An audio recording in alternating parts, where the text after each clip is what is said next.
amis de la francophonie d'Afrique ou d'ailleurs, amis des Antilles ou de la métropole, bonjour à tous. Dans cette vidéo, nous allons, sur la route de Memphis, découvrir cette glorieuse cité.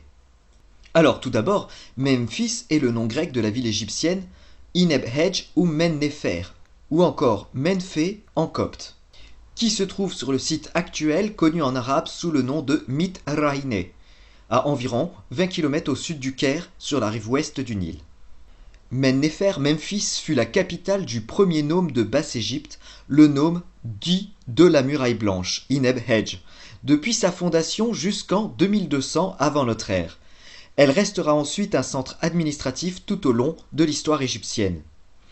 Selon Manéthon de Sébennytos, la ville aurait été fondée vers 3050-3040 par le premier roi Narmer Ménès, premier souverain de la première dynastie. Cette idée est soutenue par le fait que les plus anciens tombeaux connus furent construits à cette période, mais le site fut habité bien avant le règne de ce roi. Les sites de Giza, d'Achour, Saqqara, Abouzir, Abu Ghorab et Zaouet el-Aryan, à proximité du Caire, se trouvent toutes dans les frontières administratives de l'histoire de Memphis. Il y a plusieurs noms pour parler de la cité de Memphis. Tout d'abord, Memphis est la version grecque de l'un des nombreux noms que les Égyptiens antiques ont utilisés pour cette ville. Elle s'appelait à l'origine Ineb-Hedj, le mur blanc ou la muraille blanche.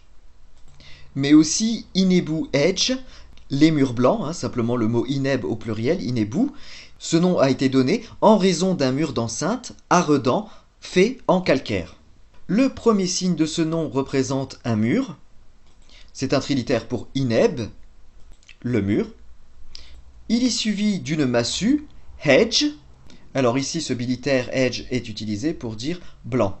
Et comme d'habitude, à la fin de nom de lieu, on retrouve le déterminatif des localités, c'est-à-dire un carrefour entouré d'une enceinte. Le nom Memphis provient, lui, de celui de la pyramide du roi de l'ancien empire Pépi Ier, Men-Nefer Pépi. Lors de la 18e dynastie au Nouvel Empire, le nom du complexe funéraire de Pépi fut donné à la ville et à la région où cette pyramide fut construite. On ne sait pas pourquoi le nom d'un monument d'importance relativement mineure, tel que la pyramide de Pépi Ier, devint le nom de la ville entière. Le nom de Men-Nefer s'écrit tout d'abord avec le bilitaire Men, qui représente un damier. Il est suivi par un unilitaire N, la vaguelette d'eau, qui est ici un complément phonétique de Men. Men signifie durable, stable. Le troisième signe représente des poumons et une trachée. C'est un signe son trilitaire pour le son Néfer, N-F-R. Et le mot Néfer signifie beau, bon, parfait. Nous avons après un déterminatif qui représente une pyramide. Et un autre déterminatif, celui des noms de lieux, le carrefour avec son enceinte. On peut traduire le nom de Memnéfer par durable et parfait. Memphis fut aussi connu dans l'Égypte antique sous le nom de Anrtaoui, ce qui fait vivre les deux terres.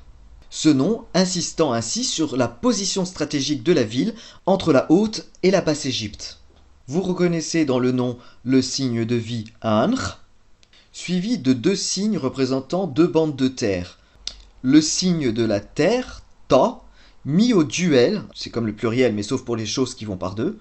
Donc avec la désinence du duel, ça nous donne Taoui, les deux terres. Et on termine le nom avec le déterminatif des localités. La cité de Memphis prit plus tard le nom arabe de Mitraïne. Le village actuel de Mitraïne recouvre les ruines de cette ancienne capitale égyptienne. L'historien égyptien Manéthon de Sébennytos appelle Memphis I-Ka-Ptah, la place du Ka de Ptah, du nom du temple de Ptah qui était connu sous le nom de Hut-Ka-Ptah, le temple, la demeure du Ka de Ptah, le Ka étant la force vitale. Pour certains chercheurs, Hut-Ka-Ptah fut traduit en grec par Hei Gi Ptos, qui donna Aegyptus en latin. Et ça serait de là que proviendrait le nom moderne Égypte. Pour d'autres, le terme copte serait aussi étymologiquement celui d'où est dérivé ce nom d'Égypte. Memphis fut le plus grand centre religieux de l'Égypte, et on y célébrait aussi les cérémonies importantes, comme les couronnements ou les jubilés royaux. La tradition voulait que le rite du Sematawi, symbole de la réunion des deux terres, soit pratiqué à Memphis à chaque couronnement, à chaque jubilé, dit fête Sed, les fêtes Heb Sed. Son immense nécropole s'étendait sur plus de 30 km, couvrant celles de Mitraïné, d'Achour, Saqqara, Abouzir, Giza, Abu Rawash et Zaouet el-Arian. Ces deux dernières nécropoles, situées bien au nord, bien que rattachées à Memphis, dépendaient administrativement du deuxième nome de Basse-Égypte. Mennefer-Memphis fut la ville la plus peuplée d'Égypte avec une population très cosmopolite. Les estimations de la taille et de la population de la cité sont très différentes. Selon Chandler, Memphis aurait eu 30 000 habitants et fut de loin la plus grande ville du monde à partir de la date de sa fondation jusqu'aux environs de 2250 et de 1557 à 1400 avant notre ère. Catherine Bard est plus prudente et estime que la population de la ville se serait élevée à environ 6 000 habitants au cours de l'Ancien Empire. Le port de la ville et ses ateliers de manufacture jouèrent un grand rôle dans son commerce extérieur. De plus, Memphis était spécialisé dans la fabrication des armes, qui étaient conservées dans de grands arsenaux près du port principal de la cité. L'histoire importante de la ville vient du fait de sa situation géographique à l'entrée du delta, qui fut de tout temps un point stratégique entre la Haute et la Basse-Égypte. Memphis fut la ville principale du culte du dieu Ptah. Celui-ci était considéré comme l'inventeur de toutes les techniques, patron des artisans. Il fut assimilé par les Grecs à Héphaïstos. Les monuments principaux sont les temples d'Apis, le taureau Apis, et surtout celui de Ptah, dont le temple se nommait Hout-Ka-Ptah. La légende contée par Maniton de Sébennytos nous dit que ce fut le roi Narmer, premier souverain des deux terres, qui fonde la ville autour de 3100 avant notre ère. Il la construisit en détournant le fleuve par des digues pour que la cité soit protégée de l'inondation annuelle. Hérodote, historien grec du IVe siècle avant notre ère, nous rapporte que lors de sa visite en Égypte, les Perses qui avaient alors envahi le pays, la 27e dynastie de 525 à 401, continuaient à entretenir l'état de ces digues. Pendant l'Ancien Empire, de 1647 à 1150, au début de la 3e dynastie, de 1647 à 1575, Memphis devint la capitale. On sait peu de choses de la cité à cette période. Qualifiée dans certains textes de « forteresse du mur blanc », il est probable que le roi s'y installa et en fit la résidence royale afin de mieux contrôler le pays. En l'absence de vestiges décisifs concernant la période tinnite, vers 3150 à 2647, et l'Ancien Empire, quelques égyptologues ont formulé l'hypothèse selon laquelle la ville n'aurait pas eu de point fixe. Elle aurait suivi les lieux de construction des sanctuaires funéraires royaux au fur et à mesure de leur édification et des changements de site. À la fin de l'Ancien Empire, lors de la première période intermédiaire de 1140-2022, la cité perdit son pouvoir sur toute l'Égypte. Elle resta toutefois le siège des 7e et 8e dynasties face à la ville d'Hérakléopolis qui abritait la 9e et la 10e dynastie. Elle demeura quand même le centre politique et administratif de la Moyenne et Basse-Égypte, et elle maintint la production artistique de ses ateliers. Au Moyen Empire, 2022-1650, Memphis perdit complètement son statut de capitale. La 11e dynastie, de 1134 à 1991, lui préféra Ouaset, Thèbes, et la 12e dynastie, 1991-1783, lui préféra la ville de Ishtaoui sur le site moderne de Lisht, plus au sud dans le Fayoum. Cependant, on a quand même retrouvé des vestiges d'une activité architecturale de cette époque au cœur du temple de Ptah, dont des blocs inscrits au nom du roi Amenemhat II, 1928-1895, qui furent réutilisés comme fondation d'un des grands colosses qui précédait le pylône de Ramsès II du Nouvel Empire, 1279 à 1213. Il relate une partie des annales du roi, les expéditions minières ou militaires, les constructions de monuments, les actes officiels, etc. Selon Hérodote, encore une fois, Amenemhat III, 1843-1797, édifia le portail nord de l'enceinte, mais aucun vestige de cette construction n'a été encore retrouvé. Les souverains du début de la XIIIe dynastie, 1783-1625, semblent donner la préférence à Memphis, attestant ainsi que la ville conservait sa place au cœur de la royauté. Lors de la deuxième période intermédiaire, 1650-1550, et l'anarchie qui en résulta, due à la montée des dynasties parallèles dans le delta, la 14e dynastie, Aavaris et Xoïs, Memphis ne résista pas à l'invasion des Hyksos, qui prirent et saccagèrent la ville en 1650. Le roi Salatis, souverain d'Avaris, 1663-1649, fondateur de la 15e dynastie, 1663-1530, s'y fit couronner la même année. Sous le Nouvel Empire, après la victoire de Yahmès Ier, 1549-1525, sur les envahisseurs Hyksos, les avantages stratégiques de Memphis l'imposèrent de nouveau. Cette importance est identifiée même par les rois thébains de la 18e dynastie, 1549-1295, ainsi les princes héritiers de cette dynastie s'y installèrent et furent éduqués à l'école du Kep, qui s'y trouvait. Les souverains, bien qu'ayant choisi Thèbes ou Wasset pour capitale, y séjournèrent fréquemment, notamment les rois Djeotimessou Thoutmôsis III, 1479-1425, et Amenhotep II, 1428-1401, qui y furent même couronnés. La cité à cette période atteignit son apogée. De nombreux palais furent construits pour accueillir la famille royale. Avec la période de paix qui s'ensuivit, la prospérité gagna à nouveau le pays, et Memphis en profita pleinement. Un grand harem fut fondé à Miour, dans la province sud de la cité, près de Meidoum. Le commerce se développa, et le port de Memphis devint le point d'accès à l'Égypte pour les marchandises venant de Byblos en Phénicie et de Palestine.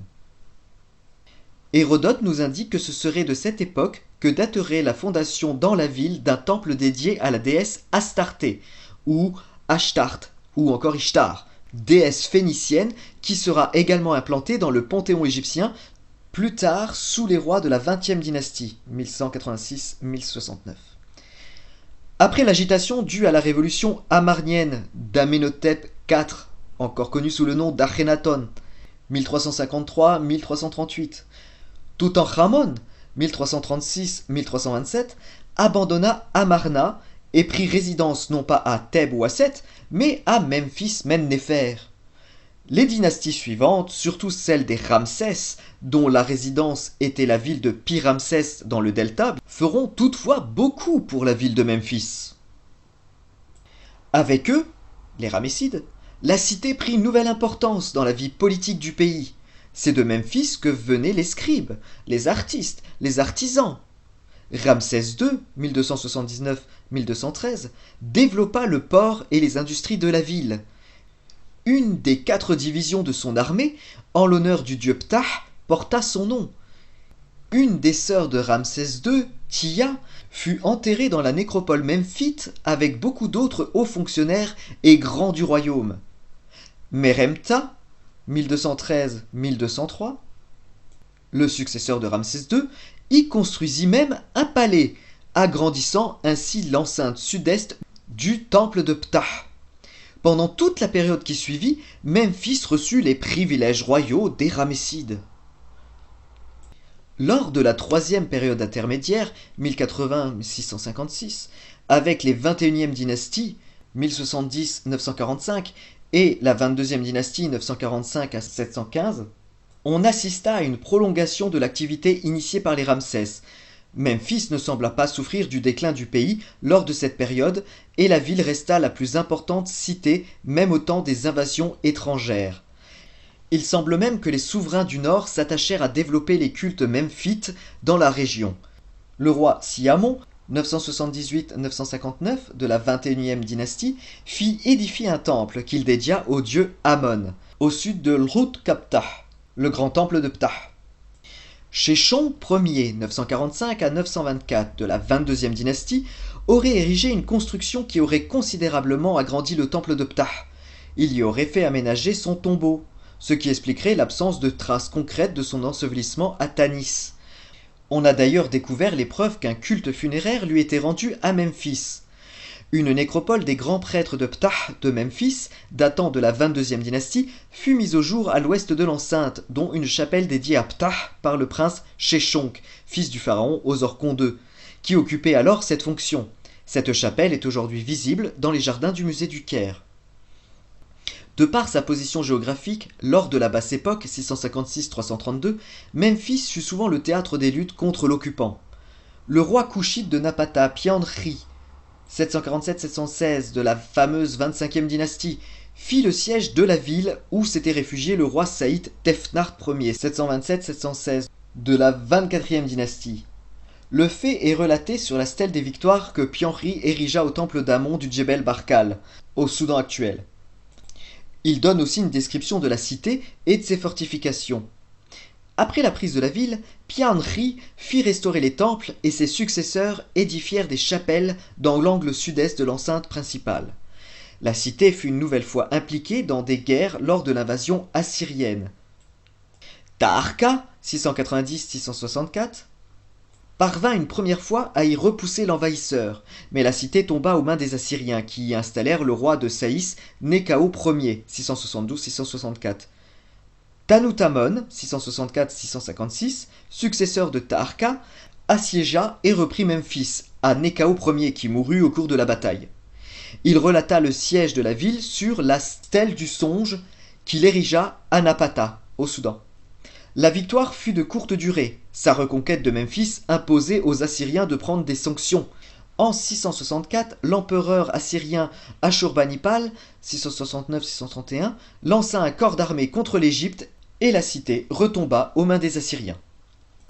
Lorsque les souverains de la 26e dynastie, 664-525, eurent libéré le pays, les enceintes et des temples furent reconstruites et fortifiées, comme le palais d'Apriès, roi de 589 à 570, l'atteste, et le siège du pouvoir quitta Saïs pour retourner un temps à Memphis. Lors de l'invasion perse qui suivit, les structures mises en place par les pharaons saïtes furent conservées et Memphis fut la capitale de la nouvelle satrapie perse. Une garnison perse fut installée à demeure dans la ville, près de la grande enceinte nord. Les fouilles effectuées par William Matthew Flinders Petrie ont révélé que ce secteur comportait des armureries. Il y a aussi mis au jour de nombreux vestiges remontant à cette époque. Les Perses furent battus par Alexandre le Grand, le Macédonien, 336-323, qui fut accueilli en Égypte comme un libérateur. En 331, Alexandre se fit couronner roi dans Hutkapta, le temple de Ptah, et Memphis garda un statut important, notamment religieux, durant toute la période qui suivit au cours de la dynastie des Ptolémées de 305 à 30 avant notre ère. Ptolémée III et Vergète Ier, 246-222, réunit dans la ville de Memphis les délégués des principaux clergés du royaume afin d'établir la politique religieuse du pays. Ils fixèrent aussi par décret les taxes et les impôts. Ces décrets furent inscrits sur des stèles placées dans les principaux sanctuaires du pays.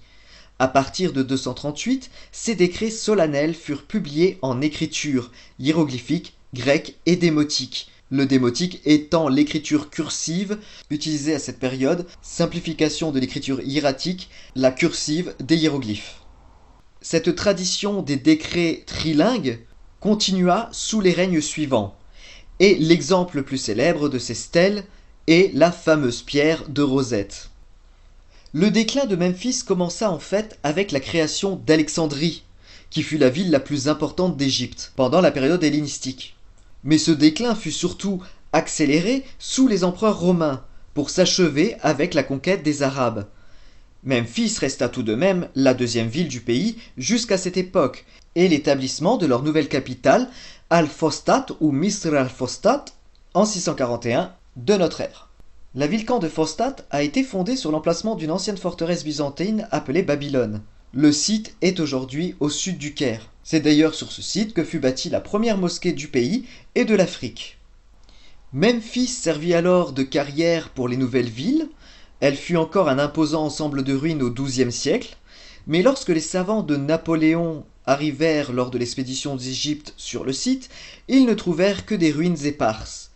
Il faudra attendre les travaux de l'égyptologue anglais William Matthew Flinders Petrie au XIXe siècle pour dégager les restes de l'ancienne capitale de l'Égypte et lui rendre un peu de sa splendeur passée. Voilà donc pour l'histoire de Memphis. Dans la prochaine vidéo, nous parlerons des monuments de Memphis et nous verrons ensemble les vestiges conservés aujourd'hui dans le musée en plein air du site de Mitraina. Voilà, j'espère que cette première vidéo sur Memphis vous a plu. On se retrouve très vite pour la suite. D'ici là, portez-vous bien et faites un jour heureux. Irrekeru nefer. Hotep!